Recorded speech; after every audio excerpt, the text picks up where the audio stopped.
Well, instead of 12-ounce, we have 16-ounce gloves. Dogu told me that there was a Turkish fighter that was going to fight tonight. He's a good boxer. I'm not sure if it's him. I didn't.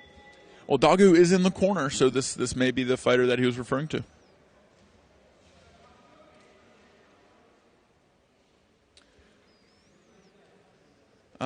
Turkish fighter is a little stiff, but you can tell he knows what he's doing. He has a good sense of distance, and he has head movement that is baiting shots for counters. A good lead uppercut lands right on the bearded chin of our Russian fighter, and a good hook. So he's a southpaw, huh? This looks very similar to he's a regular fighter. The Russian's a southpaw, yeah. Mm-hmm. A really good lead uppercut and lead hook land for our Turkish fighter so far. Not much landing for the Russian yet because of the distance control of the Turkish fighter. Really talented. And losing a bit of energy. He needs to judge his distance a little bit better. I think this was the fighter Dogu was talking about. Turkish fighter doing extremely well. Tell him to calm down a little bit, not hit so hard, which is one of the facets of chess boxing light. Is point scoring, not hitting for power. It's not even a heavy sparring session. It's a light sparring session. Mm-hmm. Mm-hmm. The problem is, you get one guy have a bit of a go, and then the other one has to, it's like poker, right? You put some chips in, the other guy puts more, and you're hitting harder and harder, and before you know it, it's actually become a brawl. That's right, and there's the bell for the first round. I think a clear victory for our Turkish fighter as the helmets come off. That first boxing round will go to the blue corner, unless I'm blind or sorely mistaken, and we'll see what the chess looks like. The Russian's not too happy. No, I don't believe that is the same fighter. I think there might be another Turkish fighter coming out tonight. Well, there is 2 hours and a half of chess boxing, so, 2 hours now maybe. Yeah, very, very good boxing. That could be Dagu's little brother. The very, very similar style. Really good at coming in, coming out, head movement, timing his opponent's shots, and responding before anything actually hits him. Really, really impressed with Blues boxing. Headphones are on. Chess match about to begin. Reminder: this is a 4-minute chess round. And the bell is rung. We are underway. We will see a D4 opening. So I think Maxim is around the 2,000 rating mark. I'm not sure if that's a chess.com or a FIDE rating. 2,000 and playing the London. Very popular today. Knight c6 is a little bit imprecise because it's like taking the symmetry of the board as if the queen side's the same as the king side. Here there's absolutely no pressure against the d4 pawn. So that knight normally is generally a little bit better on d7 where it can help with the pawn levers, c5 and e5, etc. Or behind its pawn. An innocuous check, easily repelled by a pawn, and helping the development of white, opening up that diagonal for the queen. Maxim playing very fast. Shutting down a square for the knight. So a knight is going to have to come to, only one option. It's got to come to D2 if it wants to develop. I think Maxim's understood the format, meaning that if he doesn't win fast enough, even if he's got a winning position, he won't have time to get the checkmate and the win, and in which case he'll lose on the boxing, whereas here he'll at least he'll get 50% chance of being in the driver's seat. That's right. Yeah, Maxim developing very well.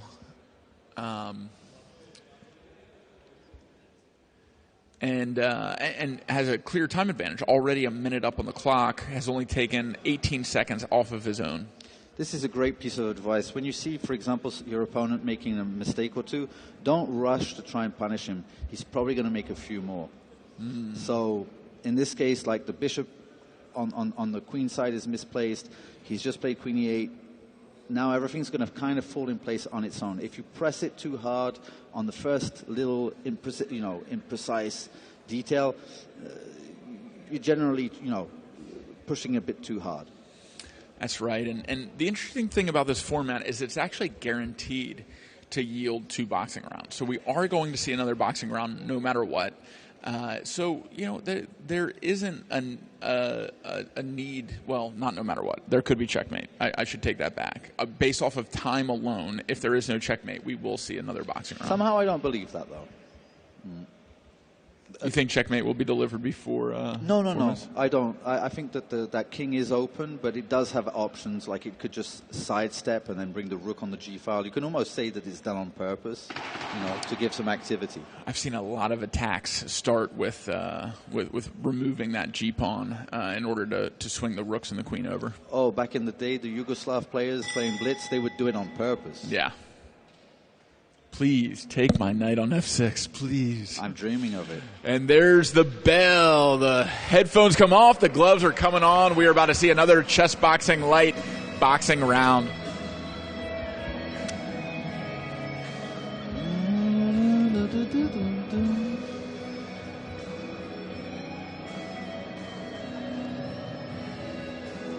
So normally there should never be too much stress about surviving the round or anything like that. But it is true that from time to time, you want to rush the punch to get there, and that speed does create power. So, you can't really help it. Yeah, I think the difference is how much hip and shoulder you put into it. A quick punch can be a pop, especially if your opponent is moving into it. It can do some damage. But I think what they're trying to guard against is like if yesterday you saw the fights with Hassan and Leo, it was all muscle in those punches. They were intending to do damage. Definitely. And in ChessBoxing Light, that is against the spirit of the format. It is about finding openings in your opponent's defense and tapping those openings to score a point. And that is how this is scored. If you knock out your opponent, do you lose? It's a good question. I think a warning comes, but if he's knocked out, I don't think that warning. Fully, I don't know. Yeah, that's a good question for the judge or for Volfango. For the future. Mm-hmm. Nice long style for the Russian southpaw. He does score a point with a jab to the body. Nice slipping under the defense of Yasser. All within the rules. Yep, and that happens a lot in southpaw regular matchups. That stepping on the foot is purely accidental and happens literally all the time because both of your feet are lead and you're often toe-to-toe, which is where that idiom in English comes from, being toe-to-toe. I learn something every day. There you go, man. That's why I'm here. Definitely is. You know that breakfast is breaking the fast, right? Yep. Oh, damn. Break the fast. I thought I was going to get 1-1. Yeah.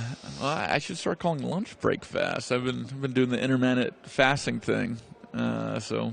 Well, if Yasser doesn't start being a little bit more active, he might not get the 2-0 on the boxing. Like, for me, he hasn't shown all that much yet in this second round. The first round, definitely. It's true, yeah. It looks like there's a slight equipment problem. Oh, it's an untied shoe. Okay, so Dagu is taking care of his fellow Turkish fighter, retying the shoe, and we're going to get back to action in just a second here. Now, remember, these are shorter rounds, so to Carl's point, there is a sense of urgency to get enough done in 90 seconds to win the round, and the Turkish fighters definitely started off more slowly. And we are back to it, but I mean these rapid punches from Russia are scoring points. Like, it's not scored like regular boxing where those wouldn't do anything. As each one landed should, in theory, be a point. And even though the cleaner, more significant strikes are being landed by Turkey now, I think that flurry from before does count. There's the bell. I think if points are touching, the Russian did more in that round. Like, without any trying to influence anybody. Yeah, I mean that was definitely a closer round than the first one. Maxim Kuznatov won this round of boxing, which means we are 1-1 in the boxing. The Turkish fighter seems extremely surprised by that, but to be honest, I think he deserved it. Unanimous decision. Well, I think it's a symptom of the format. You know, if that was a regular boxing round, the cleaner, stronger strikes were landed by Turkey. But because it is points being scored for every punch thrown and landed, just the more active, it favors the more active fighter. Even if it's a little messy, it works and it lands, and those count as points. So here we are back to it. Wow, big time advantage now. But the big problem of Black is not actually attack. He could have just closed in on that bishop. He could have just played a5, and that bishop would have been swiped off the board. It's not so much the king weakness anymore that's the main thing. There you go. There it is, trapping the bishop. No squares the bishop can move to. Opts to at least trade off a pawn. And yeah, the knight moving to a5, which kind of holds that light square bishop in place. Indeed. He's going to have to kick that back, though. And nothing much is going to happen. You know, it's not an active position, but there's just a piece more, so it's just going to be about liquidation now. Just do it as fast as possible, basically. And that's exactly what's happening, trading pieces off the board. Rooks come off the board, pawns come off the board, and yeah, Maxim in the driver's seat here. 2 minutes, 40 seconds up. He could, yeah, I think that's the most precise because he can actually trade 2 pieces now instead of 1.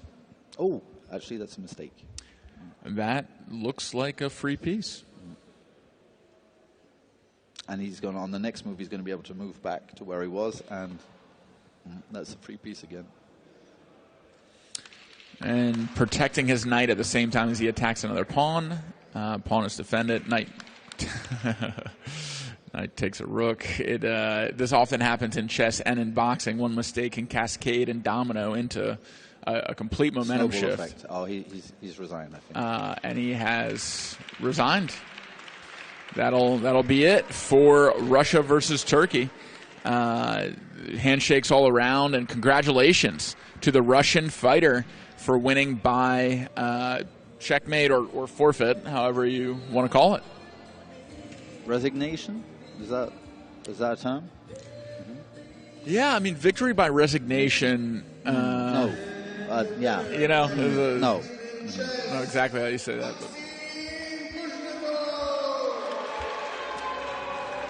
But the Russian fans in the crowd showing some love for their boy, and Turkey with a big smile on his face. That is the spirit here at the Chess Boxing World Championships. Win or lose, we shake hands, we smile, we hug.